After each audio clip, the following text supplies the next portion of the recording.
Question number 7 क्या कह रहा है? प्रमेय 6.1 का प्रयोग करते हुए, मतलब हमें थेल्स प्रमेय का प्रयोग करते हुए सिद्ध कीजिए एक त्रिभुज के एक मध्य बिंदु से होकर दूसरी भुजा के समांतर खींची गई तीसरी भुजा को समद्विभाजित करता है। यदि कीजिए कि आप इसे कक्षा 9 में पढ़ चुके हैं, मतलब अभी कक्षा 9 का सवाल है। तो ये देखिए आपको आसानी से कराते हैं। देखिए कह रहा, ध्यान से देखिए फिगर कैसे बना है। पहले एक त्रिभुज बना लीजिए, बन गया त्रिभुज, ठीक। अब क्या कह रहा है, देखिए ध्यान से, सिद्ध कीजिए एक त्रिभुज की एक भुजा के मध्य, मान लीजिए भुजा आपका मध्य बिंदु है, मध्य मतलब बीच में हो जाएगा, ठीक है। एक मध्य बिंदु से होकर चलिए ले लीजिए, होकर दूसरी ओर खींची गई, मतलब इसके समांतर खींची गई तीसरी भुजा को समद्विभाजित करता है। अच्छा, मतलब ये देखिए पहली भुजा था, ये दूसरी, ये तीसरी, मतलब जितना दूरी ये होगा तो दूरी हमको सिद्ध करना है। कह रहा है तीसरी भुजा को कह रहा है समद्विभाजित समान दो भागों में बांटना है। चलिए कितना सरल सवाल है आपका, तो देखिए हम सॉल्व करा देते हैं। देखिए पहले इनका नामकरण कर लीजिए। कहेंगे सर जी आपका ए हो जाएगा, ये बी हो जाएगा, ये सी हो जाएगा, तो आपका बच्चा क्या डी डाल दीजिए, डी हो जाएगा और ई ना, कोई दिक्कत। हमें देखिए दिया है क्या, जो दिया है देख बता रहे हैं आपको, बोल दिया है कि पहली भुजा के मध्य बिंदु, तो ये मध्य में, तो कहेंगे ये दूरी बराबर होगा, तो क्या कहेंगे यहाँ लिखेंगे डी मध्य बिंदु। जब डी मध्य बिंदु है किसका भाई, ए बी का, ए बी रेखा का, यहाँ लिख दीजिए ए बी रेखा का,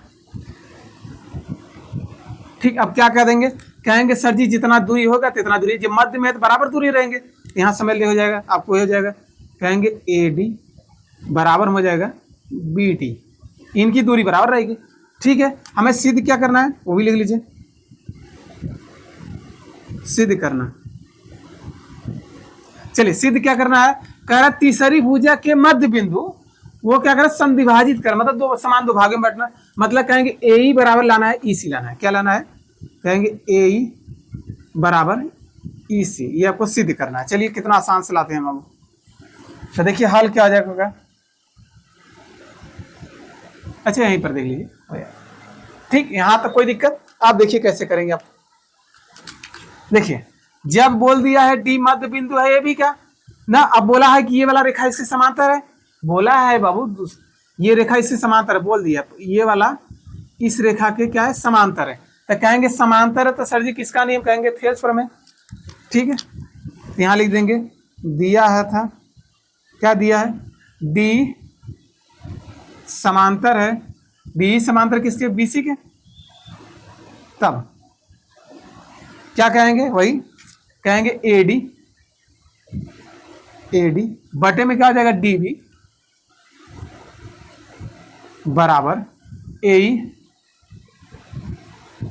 बटे में क्या आ जाएगा ई सी। यहां तक कोई दिक्कत, ठीक है। ये किसके द्वारा आया, ये समीकरण मान लीजिए बीपीटी द्वारा, किसके द्वारा, बीपीटी द्वारा, लिखना तो लिख दीजिए बीपीटी द्वारा, यहां तक कोई दिक्कत, ठीक। आइए देखिए अब क्या कहेंगे, समीकरण एक तो हो गया, बाकी हमें दिया है जहां एडी है वहां क्या लिख सकते हैं बीडी, यही आपसे बोले थे, जहां एडी दिखेगा वहां क्या लिख सकते हैं बीडी, यहाँ लिखिएगा चूंकि बाबू क्या है, कहेंगे एडी बराबर बीडी ना, तब समीकरण एक यहाँ लिखेंगे, तब समीकरण बाबू एक से क्या कह देंगे, कहेंगे जहां एडी है तो एडी बराबर क्या है बीडी, बस पलट दीजिए।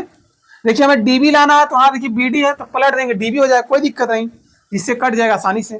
तो कहेंगे एडी के स्थान पे क्या आ जाएगा, कहेंगे देखिए बीडी है तो डीबी कर दीजिए, डी बी बटे में ये वाला तो डीबी रहेगा ही रहेगा, रख दीजिए डी बी बराबर ए बटे ई सी, ए बटे में ई सी। देखिए ध्यान से ये क्या आ जाएगा, ये डीबी से कैंसिल हो जाएगा, यहाँ बचेगा एक बटे एक बराबर क्या आ जाएगा ए बटे में इसी, बराबर में क्रॉस इधर गुणा होता है इधर, तो EC बराबर क्या आ जाएगा,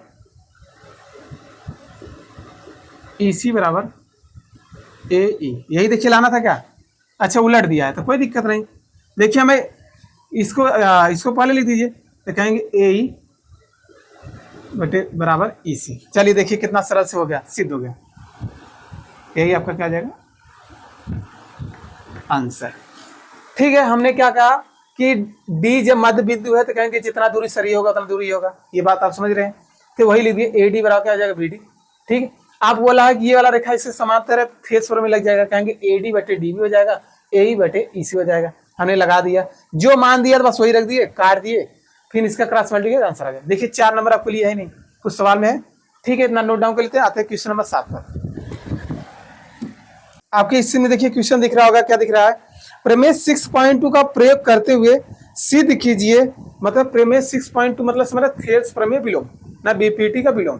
ठीक, या प्रमेय 6.2 समझ रहे वही है विलोम का प्रयोग करते हुए सिद्ध कीजिए एक त्रिभुज की किन्हीं दो भुजाओं, एक त्रिभुज की किन्हीं दो भुजाओं के मध्य, देखिए इसमें दे रहे हैं कि दोनों त्रिभुज के भुजा क्या है, मध्य में है, मध्य बिंदुओं को मिलाने वाली रेखा तीसरी भुजा के समांतर होती है।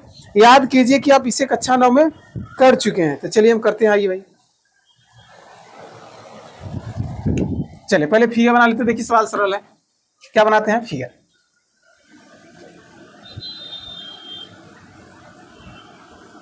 ठीक है, आपका A है, B है, ये C है।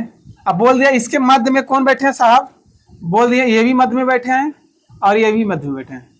तो मध्य में बैठे हैं तो समझ रहे इसकी दूरी क्या होगी, बराबर। ठीक, इसका नाम हो जाएगा E, इसका नाम हो जाएगा F। अच्छा ABCD कोई दिक्कत नहीं, EF रख दीजिए या DE रख दीजिए, कोई दिक्कत नहीं। ठीक है, आप बोला है कि देखिए दिया है ये मध्य में, बाकी हमें सिद्ध क्या करना है, कह रहा है EF समांतर है BC, यही आपको लाना है। तो एकदम आसान से ला देते हैं। दिया है क्या, कहेंगे E मध्य बिंदु है, E मध्य बिंदु है किसका भाई, AB का, AB रेखा का। तब क्या हो सकता है, कहेंगे ए जितना दूरी होगा, कहेंगे AE बराबर में जितना दूरी होगा तितना दूरी है, कहेंगे AE बराबर क्या आ जाएगा EB। ठीक है, ये आपको दिया है और दिया है, कह रहा है F मध्य बिंदु है AC का। देखिए दोनों सवाल में थोड़ा सा अंतर है, यहाँ बोल दिया है और F मध्य बिंदु है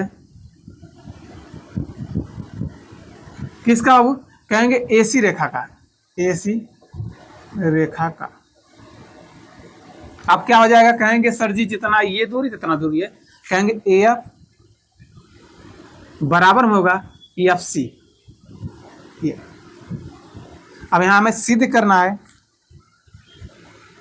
ये तो आपको दिया था, सिद्ध करना, क्या सिद्ध करना है कि EF समांतर है BC। चलिए दिला देते हैं, EF समांतर है BC, आपको ये लाना है। चलिए देखिए हल कितना, बहुत छोटा सवाल है, ज्यादा हार्ड नहीं है। देखिए हल में आपका हो जाएगा क्या, आप बताइए, मान लीजिए भाई ये आप AE बटे क्या आ जाएगा EB, कहेंगे AE वही थेल्स पर में से AE बटे में क्या आ जाएगा EB बराबर AF बटे बाबू EFC। कोई दिक्कत नहीं। ठीक है, ये आपका समीकरण 1 हो जाएगा। बाकी आप जो दिया उसको लिख दिए, कहेंगे चूंकि, यहाँ लिख दीजिए भाई, कहेंगे चूंकि साहब, चूंकि, रुक जाइए, क्या कह रहा है देखिए ध्यान से, कह रहा है AE बराबर EB, मतलब AE इक्वल टू क्या रख देंगे EB, मतलब जहां AE दिखे वहां तुरंत रख देंगे EB कामा, और क्या देखना है AF बराबर FC और AF बराबर EFC। देखिए सवाल कितने मजे हैं, कितने अच्छे हैं। अब देखिए जहां AE वहां क्या रख देंगे EB, यहां लिखे तब समीकरण 1 से, तब समीकरण भैया 1 से चला, क्या कहा था जहां AE वहां का रखता EB, तो देखा पहले ओके उतार ला, उतारवा का देखे ध्यान से, जहां AE वहां का रखता EB रखता, तो चला हम EB रख दिया, बटे में EB रहबे करेगी, कोई दिक्कत नहीं, बराबर जहां ए एफ दिखा था वहां का रख दे एफ सी, देखा एफ दिखा था वहां का रख दे एफ सी, अब बटे में क्या है एफ सी। अब बताओ दोनों बराबर बता क्या हो जाए, कट जाए, कट गया बच्चों, देखिए कट गया, तो यहाँ से आपका एक बराबर एक, इसका मतलब ये रेखाएं बराबर आ गई, यदि किसी का मान बराबर है इसका मतलब ये करा कि ये रेखाएं क्या समांतर, खत्म। इसलिए क्या कह देंगे, कहेंगे ई एफ समांतर है, ई एफ समांतर है बी सी। चलिए ये आपको लाना था, ये आपका देखिए कितना सरल है, जब दोनों मान बराबर है इसका मतलब ये रेखा समांतर, यदि बराबर नहीं होती तो मान अलग अलग आता है। ठीक है, इतना नोट डाउन कर लिए, क्वेश्चन नंबर 9 पर आते हैं।